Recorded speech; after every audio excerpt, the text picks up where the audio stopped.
The other variation with these bamboo shafts is not only are most of them not straight, perfectly straight, but most of them are different diameters. Now, my drill bit just happened to be perfect, a perfect fit, where I didn't have to sand down this shaft. But if you need to do that, just bring some sandpaper, some 150 or some 220 with you. Now this tip on here is just the generic tip, and it's kind of a flat angle, and it's very weak. If I push on this with my thumbnail, I can bend it and ruin the tip. So what we're going to do, we're going to shorten that tip, increase the angle so that it's stronger, and put basically a spear point onto this.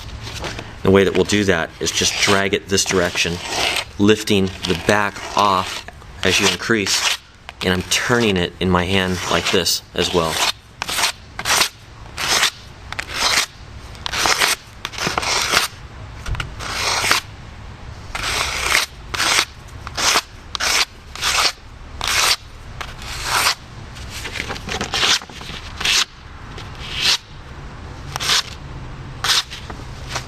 So that you end up with something like this. Now it looks more blunt, but we're going to harden that with super glue, and it'll be nice and sturdy. So I've got my super glue out still. Make sure that you've got some paper towels with you, or some Uncure if you need it. And just go ahead and drip it along the entire shaft here. And then once you have super glue all over that dart shaft, you can just take a little Ziploc bag or any piece of plastic, just kind of drag that along the top so that you coat the entire surface of the bamboo shaft.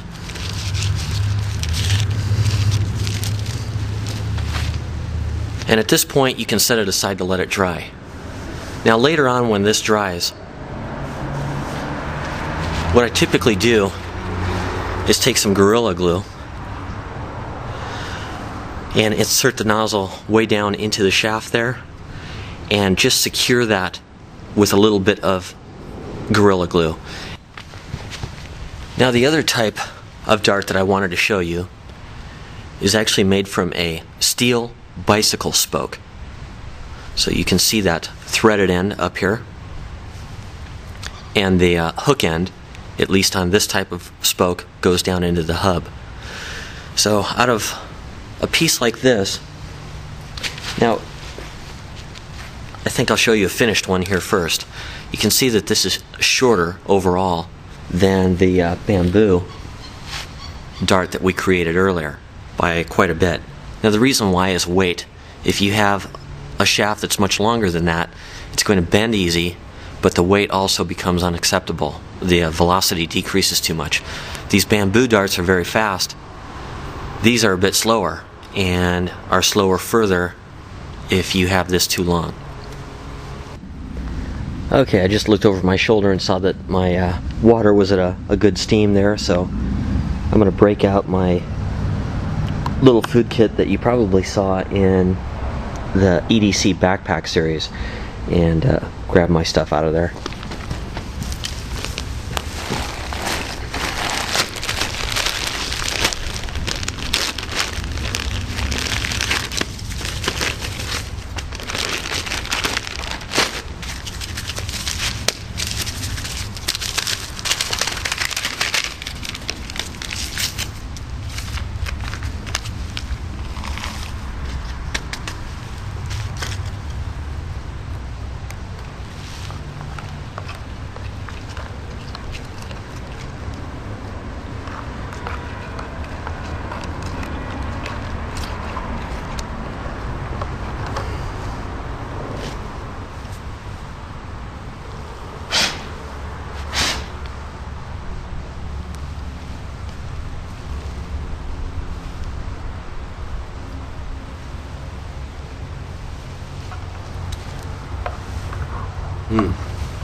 That's good and hot, guys.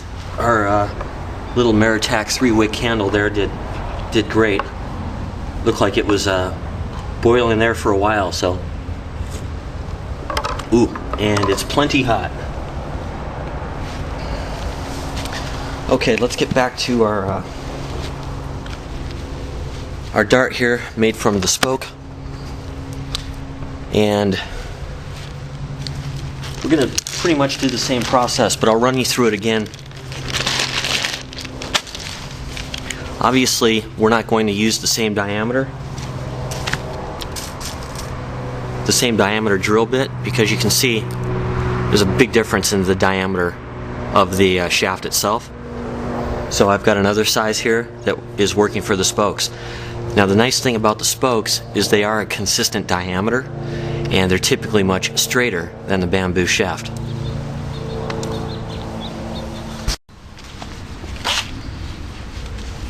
So we'll be starting once again with our smallest drill bit, and that's in order to get a guide hole going.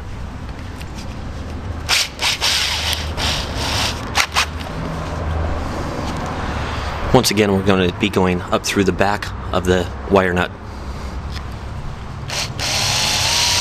Go as straight as possible. You can see we're through. Our guide hole and our wire is still in there. Now we'll take that out.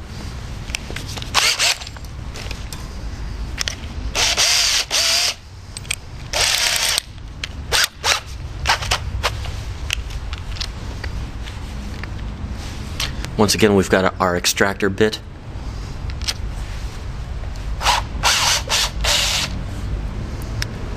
Now that's how they normally come out, no big deal. You can hold them in your hand like I do, or you can grasp this with a set of pliers or your multi-tool. And this will just come right off the top. That doesn't stay there. You can remove it with your fingers. Now we'll be sizing back down to a bit that I've determined to be very close to the size of the spoke diameter.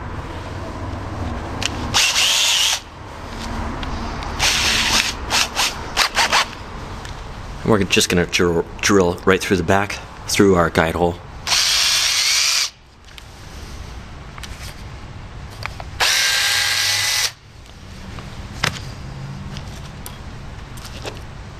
All I'm going to do is test fit a spoke here,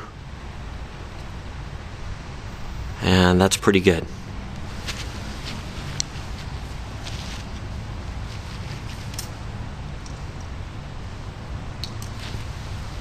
Now to shorten this spoke,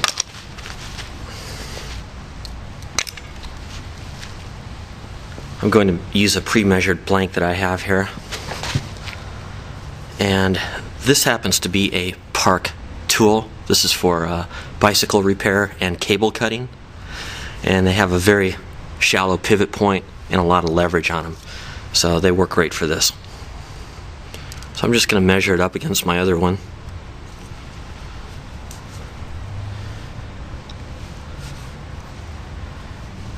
And wear some eye protection or cover your eyes or something when you cut this stuff.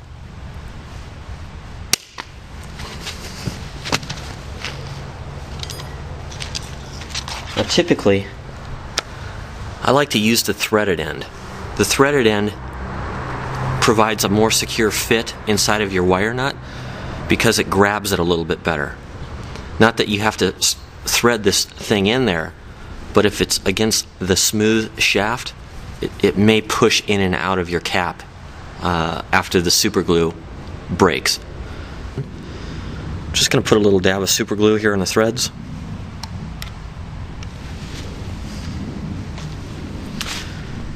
And then I'm just going to thread this in, trying to be as straight as possible.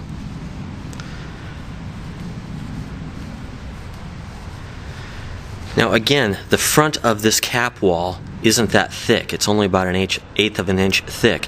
So any further that you continue in than that eighth of an inch is just dead weight sitting in here. So typically I go in about a 1/4 inch, and that gives me a little bit of room to put some Gorilla Glue in the back there after that super glue has dried.